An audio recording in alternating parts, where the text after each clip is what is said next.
Ronda Veritas Report. Damdaming anawim at sitwasyon kaugnay sa protesta laban sa mga proyektong nakasisira sa kalikasan. Detalye Nolan Ariola.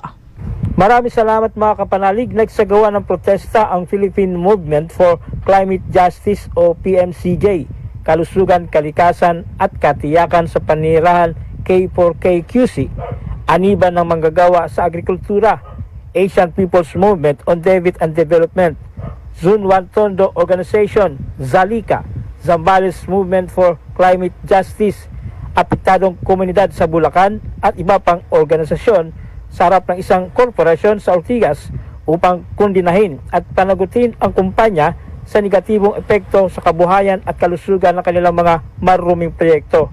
Ilan sa mga plantang coal ng nasabing korporasyon tulad ng sa Limay, Malita at Masinloc ay kabilang sa mga maruruming proyekto na sinuportahan ng World Bank, International Finance Corporation at isang commercial bank ayon sa usad ng kaso ng PMCJ laban sa kanila.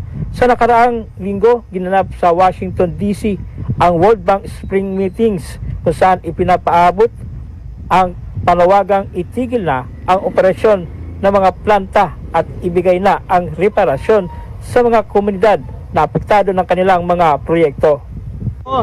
Yung mga proyekto ni San Miguel na nakakasira sa kalikasan gaya ng mga coal plant, gaya ng mga fossil gas facility na kasalukuyan kung hindi man itatayo ay nakatayo na.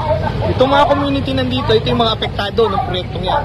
Sila yung tinatamaan at kasi yung mga katulad ng coal plant nakakapaglalayan sa krisis sa klima o yung climate crisis na sinasabi natin. So dito kami para ipaalala sa San Miguel na hindi na dapat magpondo ng mga ganyang klaseng proyekto. Yan ang tinig ni Erwin Puhawan. Mga kapanalig, isa sa dalangin at hangarin ng Simbahang Katolika ay ang bigyan ng balansing pagtugon ng mga kinaukulan ang mga hinaing ni Numan. Para sa Veritas 846, ang radyo ng Simbahan, ako inyong kapanalig, Nolan Ariola, sumainyo ang katotohanan.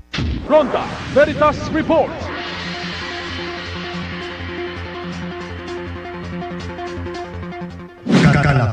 Kalakbay ng pamilya. At tayo tuloy-tuloy dito sa ating programang Kalakbay ng